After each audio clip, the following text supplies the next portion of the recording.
Hi everyone, it's your favourite Atomic Blonde here with my initial reactions on the Fantastic Four teaser trailer that dropped yesterday, I think it was. Yeah, I mean, obviously Marvel, MCU have so much riding on this film right now.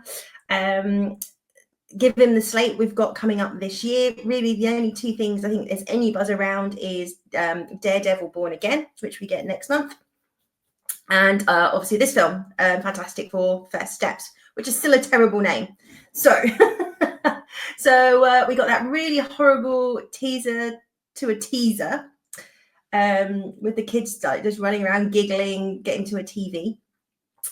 Then there was an event on YouTube from Marvel where you kind of had this countdown to a rocket launch and being, ready for the family to launch kind of thing.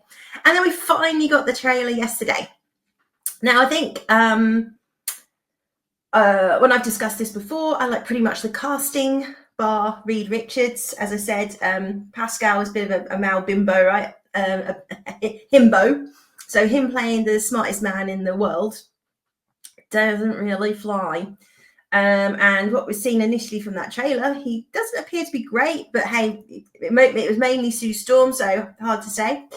I think definitely, like most people, I think the aesthetic is great. This sort of retro future, parallel Earth, whether it is the 60s or whether it's like now, but on a parallel Earth, and things still have that very retro 60s feel, but there's obviously it's in the future. Don't know, that's not quite clear from the trailer, but the color of it, the retro outfits, I mean, they look like the Fantastic Four. I think it's the first time we've really sort of seen that on the screen. So from that point of view, looks great. Galactus, even though we didn't have a proper shot of him, looks like Galactus, right? So I think that like most teaser trailers these days, you kind of watch it and go, okay, so we still don't really know what it's about, other than maybe, there's a big bad, and given it's Marvel, everything's got to be the end of the universe catastrophe villain these days. We can't just have a normal story. And Disney, Marvel are clearly heavily leaning into family and traditional family, or heteronormative family, whatever we call it these days. And that was very much the focus of the trailer. Obviously, the thing and the cooking, everybody's a bit like, what? But I think they're just trying to show, like, family values, and we all have dinner, and we're just this normal family who are there for each other. We'll all be here together to face this big challenge.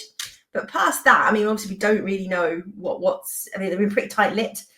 It's coming out in July. Probably, the CGI isn't finished yet, knowing Marvel. But saying that, what we did see in the trailer was good.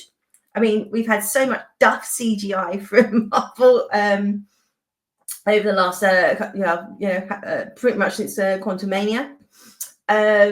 So good to see what's in that trailer. It seems to work. Obviously, we didn't see any of Reed Richards, Mr. Stretching. So that's probably the CGI that isn't done yet, I guess, or they want to save that for Super Bowl or something like that. I don't know. But I think initial thoughts is it does look good in terms of aesthetic, like the setting, and majority like the casting. But there's not enough in there, I think, to tell us like this is going to be good or it's going to be bad.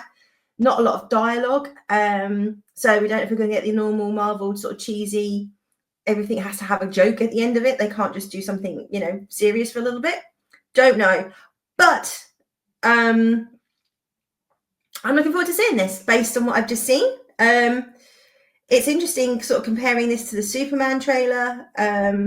Obviously, I mean, apples and oranges. I'm not, they're not going to be the same film because obviously DC is very different to Marvel. And given these, I think, are coming out 1 week apart, be really interesting. And I think it's also interesting that Marvel's chose to go second. So if Superman isn't doing very well for whatever reason, that potentially could not bode well for this film. Or, for whatever reason, Superman just isn't landing with people. Or if Superman does extraordinarily well, could that have an impact on people going to see this? Because people going, oh, I've heard Superman's good, I'm going to go see that, and then I'm going to go see this. So who knows? Who knows how it's going to play out? But I think it's a little bit pleasantly surprised by the quality of what we're seeing. Obviously, writing and story is everything. So if that's rubbish and the casting doesn't come off, I mean, I think it's a massive gamble doing Pedro Pascal. He seems to be Disney's darling boy for whatever reason, but I don't think he's massively popular with most people, or certainly the nerd sphere. He was awful in Wonder Woman 84. The Last of Us as well, not worth talking about. And he just does a voiceover in Mandalorian now, so who knows? But anyway, that's my thoughts. It looks good. Love the color, love the comic look, like the look of the characters. But that trailer was just a bit, I don't know. So a bit of a question mark over it, but it says only a teaser trailer. So let's wait and see what we get with the full trailer. Hopefully we'll know more about the story. But, so far so good. That's all we can say. And watch this space. Roll on July. So let me know your thoughts as always in the comments. Are you excited for this film? Are you just done with Marvel? Let me know. And as always, do please like, share, and subscribe. Really help the channel. So you all take care now, and I'll be back soon. Bye.